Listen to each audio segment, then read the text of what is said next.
What is up, my little Deinos? Vepsis here, your coach of the Helsinki Hydreigons, and we are here for the UBL Season 3 Week 1 battle versus Copenhagen Sawsbucks and their coach Frosted. Hopefully I pronounced that better than on my team builder video.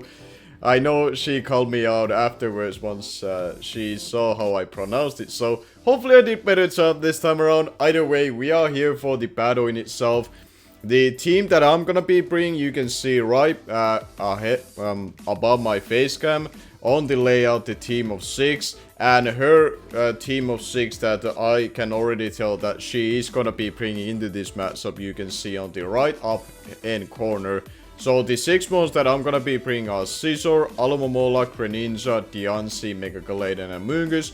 If you want to know more specifically about the sets and spreads and what I'm running and why, the team builder video for this matchup went up yesterday, so if you haven't seen that and you would like to go and check out what I'm gonna be bringing and why, make sure to go and watch it prior to this game or afterwards if you prefer it that way. I'm not gonna be breaking them down here because I want to focus on the match in itself, and she is gonna be bringing Zapdos, regular Kangaskhan, Donphan, Hariyama, Mega Diancie, and Uxie. Now let's go and see how this battle is gonna be turning out. I'm gonna be leading off with my Scissor cause going to the matchup I kind of felt like that would be the most optimal lead, and if she leads off with something like the Zapdos, I can have my switching to it in Diancie, which is my dedicated lead. And speaking of Zapdos, what a great segment to start out with. Regards to my commentary, not regards to my matchup, because obviously I have to swap out immediately on this thing. Even though it's very obvious, I cannot risk the heat wave, and there's no reason for me to risk that just sake of clicking U-turn. So I'm gonna be swapping out Tiffany Chase, aka my Diancie, and that tells to me that it's not going to be a offensive Zapdos regards to being max special attack modest or timid or anything like that. So it's looking to be more of a bulky Zapdos, and it's gonna be hard to take down. As I go for the Moonblast, and I get a crit as she swaps into Donphan, expecting either me going for Stealth Rocks or for the Power Chamber / Diamond Storm, and that crit sort of matters depending on her spread. We talked afterwards the battle that it may not end up mattering because it was a high chance for me to two-shot it, and we saw that I also outsped the Donphan with the spread I have. Now she goes into the Uxie, and I'm like, okay, I'm not sure what you're going to do towards me, but I'm gonna get up my Calm Mind and start breaking shit. And speaking of that, it seems to be that she is having her plans of her own to body me back. Going for Trick Room, and I was like, okay, what is gonna be abusing Trick Room? Hariyama. That's the one that she is trying to set up, so I'm gonna hard swap immediately to my Megagalade, making sure that if she goes for U-turn or Memento in this case, I have the Mon out immediately that deals with the Hariyama the best. I didn't expect, honestly, Trick Room, neither Memento from that thing, but it makes a lot of sense to run Trick Room with a God's Flame on Hariyama, but because she used Memento on this case, she cannot get the Flame Orb activated just yet. So this gives me opportunity to Mega Evolve, not worrying about the first hit to hit me as hard as possible that it can be. And look at that damage from the close combat from Hariyama. That is a adamant Hariyama with very high attack stat, and my physically defensive Megagalade ate that like it was its breakfast. And we are gonna be train punching it, even though we are -2. Thanks to her going for the close combat, she's gonna be neutralizing a little bit and having a -1 defense on both sides, and helping out in that regard for me to have a little bit more damage output. Now she reveals to have the Facade, which was like, okay, that is gonna be hurting a lot, but because of my bulk and the amount of HP I'm able to gain from the Train Punch, I'm still outside of range the following Facade unless she crits me, and we are gonna be able to tell that I barely lived that hit, and I was able to neutralize the biggest threat versus my team. And thank the Lord I thought about bringing the physically defensive Megagalade versus a potential flame of Hariyama, which I feared so much so throughout prep, like I touched on the team building. So that worked out for me better than expected, and probably she did not expect that to be the case, that I'm gonna be bringing a physically defensive Mega Gallade, but I got lucky and, well, not bad in that sense, but I was very fortunate that I was able to come up with that on last moment for my team building, and it saved my ass a little bit for Hariyama just shredding through my team. And speaking of shredding through my team, now the Mega Diancie came in, and I went into my dedicated counter to it into Alomomola, but she went for the Diamond Storm. And that damage shows me that she has more physical attack investment than special attack investment. Because that Diamond Storm did a little bit more than I thought it would be doing. So I got my prediction wrong in prep by emphasizing on special bulk over the physical bulk by dealing that thing. So I won't be able to gain all of the health through the regenerator, but it should be still good enough for me to manage. And here she brought the Zapdos in on my Alomomola as I went for save liquidation, and now I sacked on my Mega Gallade. Even though it could come in handy versus the Kangaskhan, I can rest up on versus that thing. I figure that, you know what, I might as well sack it here and give a free switching into my Diancie here, as it's going to get paralyzed from a Thunderbolt. So if you saw my UBL D-League finals versus Skyrander versus his Thundurus Incarnate, apparently, for some reason, these electric flying types are able to get that 10% off on me with the Thunderbolt. But thankfully, we are going to be getting our rest off right here. If I did not get rest over here, I could have potentially lost this game, to be perfectly honest. Because then it would have been a very close call for me to have a chance to get the second one. I think I could have still lived it. But the fact that she got that chance to paralyze me and hacks me down would have been very detrimental if I didn't get that rest off. So thankfully that was the case. And now I'm gonna be burning my sleep talk turns, as she is probably gonna expect this to coming. Knowing how I like to prep, once she saw the rest, she was probably thinking, okay, this is one of his rest talk sets. And that is the case, and I do get the Calm Mind off from my sleep talk turn as she went to the Mega Diancie, and here I'm like, there's no reason for me to let her getting a big damage on me. So I'm gonna be going to my Amoonguss expecting the Diamond Storm or a Earth Power coming into my way.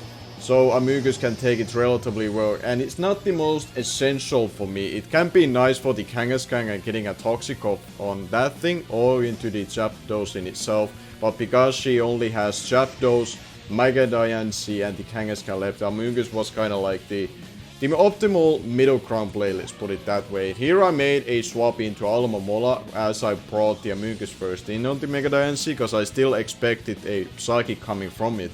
So Alomomola was able to potentially tag that a lot better, but she hard swapped into the Zapdos, and now I tried to catch it off with the Miracle, but she makes a fantastic middle ground play, expecting potentially the Miracle Code play from my behalf. So that was a great play from her behalf, scouting that and making sure that she didn't get blown away potentially by my Miracle, which there was a really good chance that that would have been the case if she clicked Thunderbolt versus me. And now she went into the Kangaskhan itself, took the liquidation relatively well, showing the leftovers, and now she goes for the Wish. And I was actually pretty grateful at this point that it showed the Wish, and it's not like a rest talk set coming into my way, as I've been using that, and or I brought two of them for this matchup with my Mega Gallade and with my Diancie. So here I go for the Toxic, as the Kangaskhan was out once I brought Amoonguss versus it, because that was the best way for me to deal with it as a soft check, then potentially get a Rocky Helmet chip on it and the Toxic. But she makes a really good middle ground play, knowing that Diancie can come in on that Wish and deter any kind of Spore or Toxic play from me to do because of the Magic Bounce. And now she's gonna be swapping out after she got the Stealth Rocks up, as I went for the Giga Drain into the Kangaskhan, and here I got the second Giga Drain. Tried to finish off the Mega Diancie, but she wanted to preserve it for good reasons. It's gonna be still a big threat versus me. And now she's gonna get up another Wish in the air with the Kangaskhan, and I'm gonna put this thing on a timer, because now I don't expect it to have rest. Meaning, this toxic will be there to stay, and this is gonna be slowly but surely help me to wear down this thing. And it's a very good thing because I don't have the Mega Galade anymore, because I played very safely with my Diancie and not switching into it with versus the Zapdos instead, and try to preserve a differential at this point. I'm gonna be playing this throughout the battle very safely, after how the UBL D-League finals went for me, where I tried to make the most optimal plays, but also giving it very slight chance for error due to the hacks. But now, speaking of hacks, I do get the Ice Punch freeze by the Kangaskhan on the first try that she went for it, and I was like, are you kidding me? I know I crit your Donphan, but you almost hacks my Diancie down with the Thunderbolt Para on a crucial turn if you really went for it and not roost in front of it with Zapdos. And now she got the freeze on the first try, and that was a little bit unfortunate, not gonna lie. So my Amoonguss is there being pretty stuck at being frozen. I was like, you know what, please go for the Heat Wave, because I know I can live it and I know how the mechanics work, and that just happens to be the case that she went for the Heat Wave. I would guess that she kind of forgot that was the case, because I don't think she wanted to be such a nice...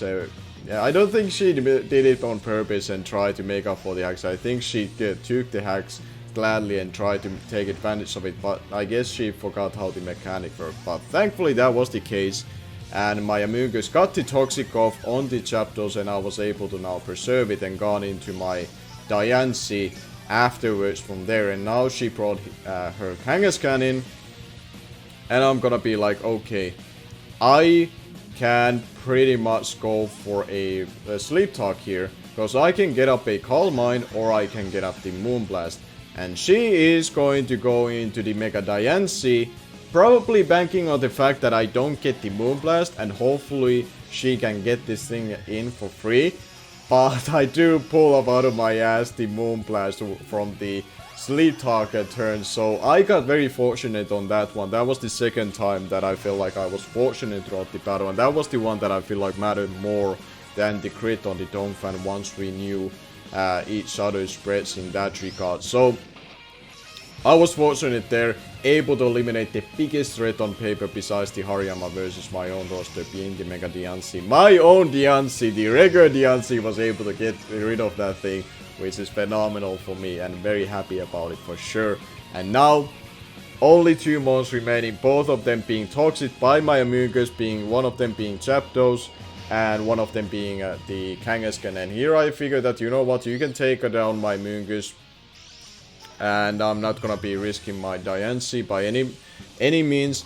And here I basically gonna be going into my Greninja and clicking my ICMC here. Now there's a good chance he is going to be swapping out here, and therefore me missing out on the chance to kill this thing, and that's gonna be the play that she's gonna be doing. Good play from her behalf for sure, but I wanted to get the damage on either of these two, and off the chance she would have stayed in, I would have been able to eliminate the one that I worried the most out of these two, being the Zapdos. So we are gonna be able to see the Sub-Zero Slammer animation going off from the Scoutong, the Greninja, which is gonna be doing a decent chunk to this Kangaskhan, which I would think is still a special defensive variant and sort of dedicated to check this thing, but it still did a good chunk. And with the Toxic on it, she cannot 1v1 me by any means at this point. And here I go for the Dark Pulse.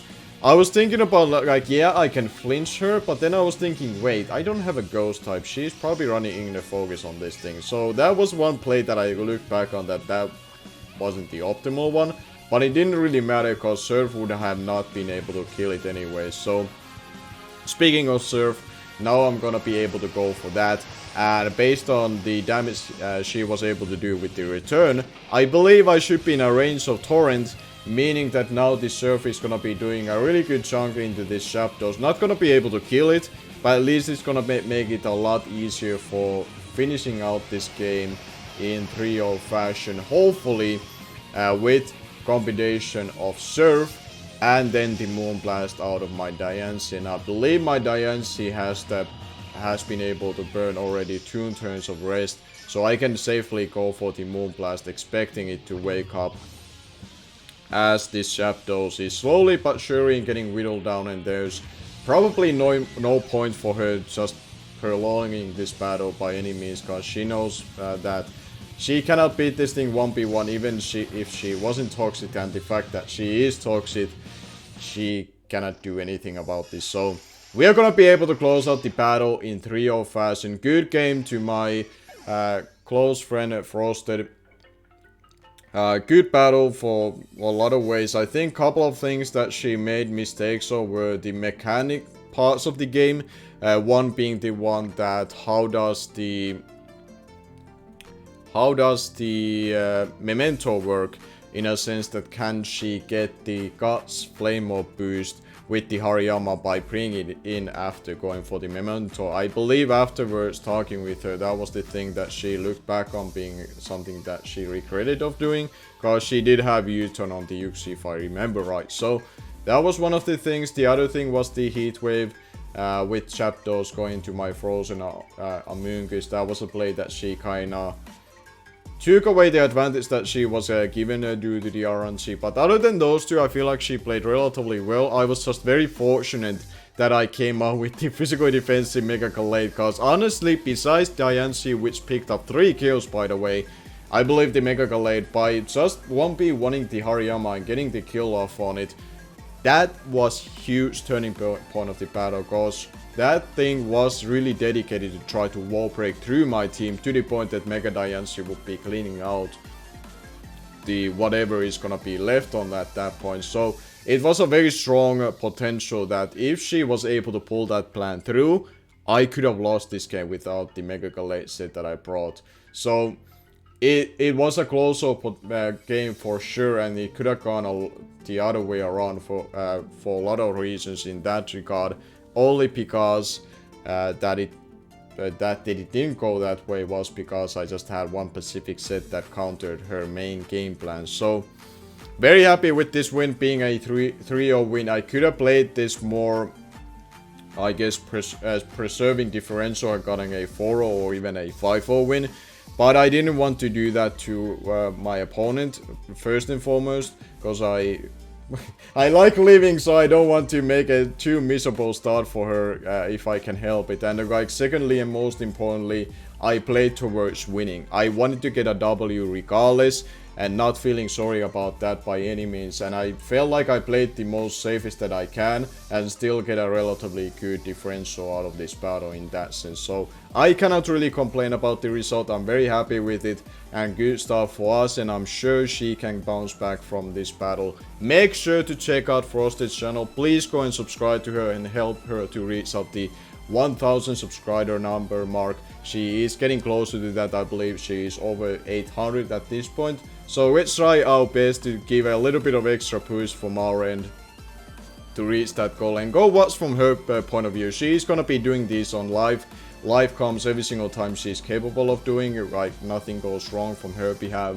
not being able to do a live commentary, which I cannot do. So make sure to check it out from her perspective and the content that she is able to provide on her channel. But until week 2 battle and the transaction video, which I'm gonna be uploading prior to that, thank you all yet again for watching. Stay tuned for the transactions and then for the week 2 of UBL, both team builder and the battle, which are going to be Thursday and Friday. Hopefully the transaction will be then on next Wednesday. But until those, thank you all yet again for watching, and until next time, I'm gonna be see you guys later.